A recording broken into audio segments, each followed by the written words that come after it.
Arab Bedouins' prophecy. From millennium past, there were two types of Arabs, city dwellers and Bedouins. Bedouins are nomads. They travel through the vast deserts and are constantly on the move. Even during the golden age of Islam, when Arabs were the richest and most learned people on earth, Bedouins remained in virtually the same state that they had been for thousands of years, poor, uneducated, and cut off from the rest of the world. Yet Muhammad, peace be upon him, foretold that these Arab Bedouins of his region would one day compete with one another in the construction of tall buildings. "Now tell me of the last hour," asked the man. The Prophet replied, "That you see the barefoot, unclothed Bedouins competing in the construction of tall buildings." Today we find in the Arabian Peninsula, the Bedouins who used to be impoverished herders of camels and sheep are now not only competing with one another, but also the entire world to construct the world's tallest buildings. How did one of the poorest people on earth, who literally wore rags, become the wealthiest nations on earth? One thing that made this rapid change possible was the discovery of oil. The seemingly empty deserts of the Bedouins had it in abundance. They went from camels to Cadillacs in a single generation. The construction of tall buildings among the Arab Bedouins has even reached Mecca, Muhammad's city of birth. The last few decades have seen a massive surge in building construction in Mecca. The famous Mecca Clock Tower is currently the third tallest building in the world. In order for such construction to be possible, many of Mecca's ancient mountains had to be demolished in order to make room for the tall buildings that had sprung up. Amazingly, this is also something that Muhammad had foretold. He said, "The hour will not be established until the mountains are moved from their places." This tremendous feat of demolishing entire mountains has only been made possible in the 20th century with the advent of technology such as explosives. It's important to point out that Muhammad himself was a simple man and wanted other Muslims to maintain that simplicity. He did not like Muslims to be extravagant. So, if he wanted to will this prophecy to become true, he would have to encourage the Arabs to build tall buildings, yet he never did. Spread of sexual immorality and disease. Muhammad, peace be upon him, revealed that the Day of Judgment would not take place until sexual immorality had become so prevalent and normalized that it would begin to be carried out even in public places. He said, "The hour will not be established until people fornicate with each other in the road, just as donkeys fornicate." Today we live in a world where we are being constantly bombarded with explicit sexual imagery, be it in TV, film, or advertising. And with the advent of the internet, pornography has now become readily available at any time and any place. In fact, we are finding more and more stories in the news of people being arrested for having sex in public. And an interesting side note is that the Prophet Muhammad, peace be upon him, described what will be the consequences of such widespread sexual immorality. He said, "Never does sexual perversion become widespread and publicly known in certain people without them being overtaken by disease that never happened to their ancestors who came before them." The increase of sexual immorality has seen the emergence of previously unheard of diseases such as AIDS, just as the Prophet Muhammad had forewarned. A world steeped in interest. Muhammad, peace be upon him, claimed that the practice of interest would one day become so dominant that even those who try to avoid it will still feel its impact. He said, "A time will come upon mankind when they will consume interest. Whoever does not take from it will be afflicted by its dust." This clearly describes the state of the world economy today. In the modern world, it is almost impossible to avoid dealing with, or at the very least being impacted by, interest. Just think about how many people have interest-bearing bank accounts and buy things using credit cards. Even if one somehow manages to avoid dealing in interest directly, almost every aspect of our lives is impacted by it. Central banks influence the purchasing power of our money, and virtually every country in the world, even those considered to be wealthy, are drowning in interest-based debt. The financial system even suffered a global collapse in 2008, a disaster which had plunged the world into economic turmoil, the consequences of which will be felt for generations to come. What makes this prediction amazing is that the financial state of the world over the last century is unique in history.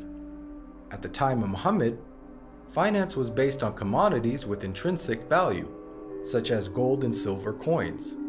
Gold and silver have been used as the most common form of currency throughout history. The use of paper money with no intrinsic value, along with the massive debt and interest that it has resulted in, is a phenomenon of modern finance, and not something that could have been easily guessed by Muhammad over 1400 years ago. The defeat of Rome and the conquest of Persia. During the Battle of the Trench, where Muhammad, peace be upon him, and his followers were under siege by their enemies, being outnumbered 3-1 and staring in the face of certain defeat, the Prophet made some bold predictions. He said, "God is most great. I have been given the keys of Syria. By God, I can see its red palaces at the moment. God is most great.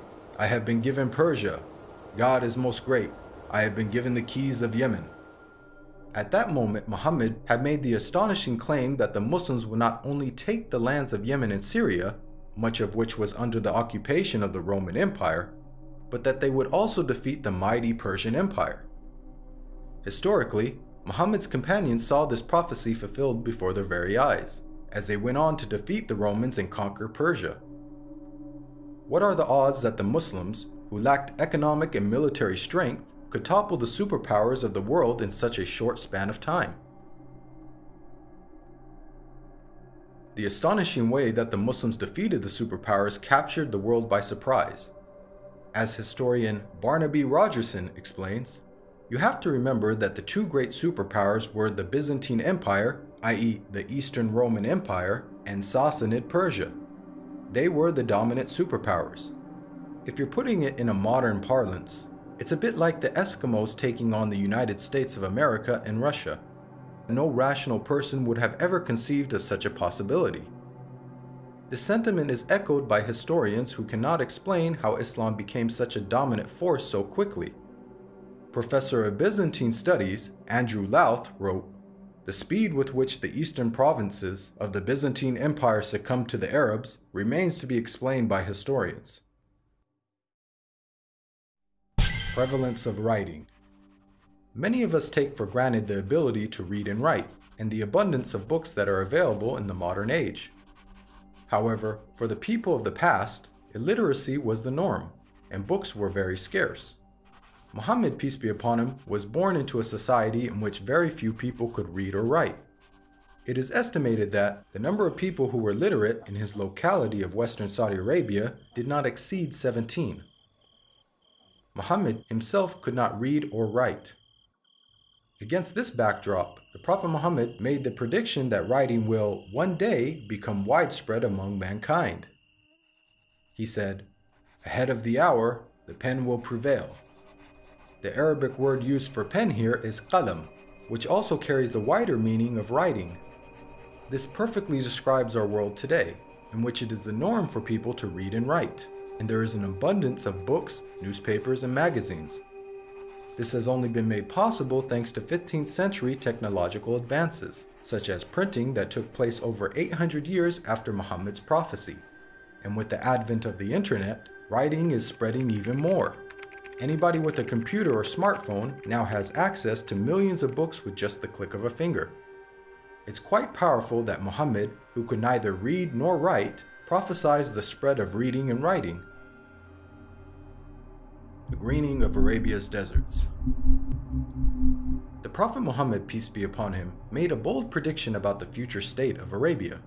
He said, "The hour will not begin until the land of the Arabs once again become meadows and rivers." This narration anticipated the greening of Arabia's extensive dry desert environment. As recently as 1986, there was little to no farming in the region. However, over the last 30 years, these deserts have been transformed to grow grains, fruits, and vegetables, thanks to techniques such as center pivot irrigation. This is a process that pumps water to the surface from deep underground reserves, some of which date back to the last ice age 20,000 years ago. Now put yourself in the position of a person living in 7th century Arabia. This region hosts some of the most extensive sand and gravel deserts in the world, with very little rainfall. Could anyone inhabiting such a harsh environment ever rationally conceive of the possibility that one day there would be a plentiful supply of water and abundant crops? This prophecy also makes a claim about the ancient past. Note the words of Muhammad, "The lands of the Arabs once again become meadows and rivers." By saying once again, he is implying that at one stage in their history, the deserts were lush with vegetation and life, and that they will be returning to this former state.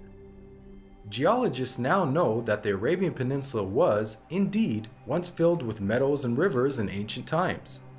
Modern archaeological discoveries have uncovered a number of fossils and conclude that once upon a time, the Arabian Peninsula was much greener and wetter, just as Muhammad had revealed. The rapid spread of Islam and the decline of the Muslims. Muhammad, peace be upon him, predicted that the Islamic civilization would reach both east and west. He said, "God folded the earth for me, and I saw its east and west, and the dominion of my nation will reach as far as the earth was folded for me." History bears witness to the fact that Islam spread rapidly, both east and west, just as Muhammad boldly had foretold. At the time, this was a geographic expansion the likes of which the world had never witnessed. The Islamic Empire was the largest the world had ever seen. The Prophet Muhammad not only informed us about the spectacular rise of the Muslims, he also foretold their decline. He said, "The nations will call each other and set upon you, just as diners set upon food." Someone then asked, "Will it be because of our small number that day?" The Prophet Muhammad replied, "Rather, on that day you will be many, but you will be like the foam on the river." Here we can see that Muhammad prophesied the dire circumstances in which the Muslims would find themselves. He explained that a day would come in which the Muslims would be large in number, but in such a state of weakness that other nations would invite one another to set upon them. The analogy of Muslims being eaten as a meal was given, which emphasizes just how helpless they would become. This prediction accurately describes the radical turn of events that took place in the Muslim world in the 19th and 20th century. Prior to this, the Muslim lands had grown to become some of the most powerful in the world. From the time of the death of Muhammad until the 19th century, the Muslims were economically, politically, militarily, and technologically far ahead of most of the world. Then the unthinkable happened. Nearly all the Muslim world was occupied, colonized, and militarily defeated by non-Muslim nations. Russia had annexed the Caucasus. France controlled Algeria, Morocco, and Tunisia. Great Britain occupied Egypt, Syria, Iraq, Palestine, and India. And the Dutch controlled Malaysia and Indonesia. Of the 50 Muslim countries that exist today, only a few survived occupation, and the ones that did were still subject to colonial masters. All of this is just as the Prophet Muhammad had predicted. At the time, there was an estimated 200 million Muslims, representing 12.5% of the world's population. But their considerable numbers could do nothing to prevent the defeat by their rivals. They were weak like the foam on a river. Again, just as Muhammad had foretold. If we reflect on this prediction, it is quite counterintuitive. If this prediction was guesswork, then it would have made more sense to state that the Muslims would be diminished in number, and that would be the cause of their weakness. Yet Muhammad predicted the exact opposite.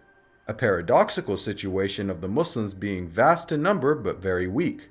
And it came true. Historically speaking, when religions lose their influence on the world stage in such a way, it is usually followed by a stagnation or decline in the number of their followers. Yet Muhammad foretold the exact opposite with regards to the religion of Islam. He said that it would continue to grow in terms of the number of followers, to the extent that it would eventually enter every household. He said, "This matter will certainly reach every place touched by night and day. God will not leave a house or residence, except that God will cause this religion to enter it." Today we are witnessing this prophecy unfold before our very eyes. Islam is currently the fastest growing religion in the world, with nearly 1 in 4 people on earth being a Muslim, and is forecasted to be the world's largest religion by the year 2070. This is despite Islam being constantly attacked by the media, the colonization of Muslim lands, and the many wars that have been waged in the Muslim world.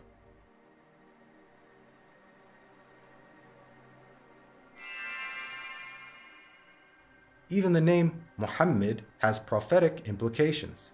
It's an Arabic word that means the praised one. The Quran states how Muhammad's remembrance will be raised. We elevated your mention for you. Since this verse was revealed over 1400 years ago, the Prophet Muhammad, peace be upon him, has been the most praised person in history. Today, not a second goes by without a minaret somewhere in the world publicly proclaiming the time for prayer and saying, أشهد أن محمدًا رسول الله.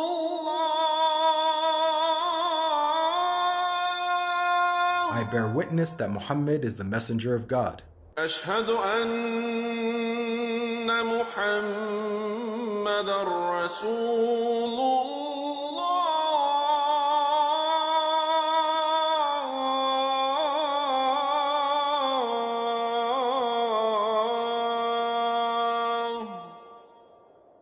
Moreover, the name Muhammad is consistently the most popular name given to newborns across the globe.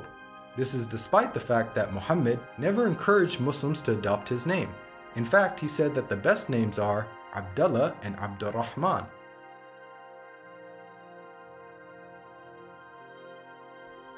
Now, we've analyzed a number of the Prophet Muhammad's prophecies, which were made over 1400 years ago, and have seen how he has accurately foretold many things. Purely from the standpoint of basic probability, for someone to accurately guess about such future events, which spanned across multiple nations in different time periods, many of which were outside the sphere of Muslim influence, to give so many predictions without making a single mistake is utterly impossible. Today, millions of people believe in false prophets and follow false systems for guidance in life. As human beings, we're willing to follow false prophets, man-made systems, and baseless superstitions, but why don't we accept the real guidance when it comes from God? God empowered the Prophet Muhammad with accurate prophecies as a way for us to distinguish the true prophets from the false. Truth has now arrived, and falsehood perished, for falsehood is, by its nature, bound to perish. This video is based on the book, The Forbidden Prophecies. To learn more about the evidences for Muhammad's prophethood, please download your free copy of the book at the link below.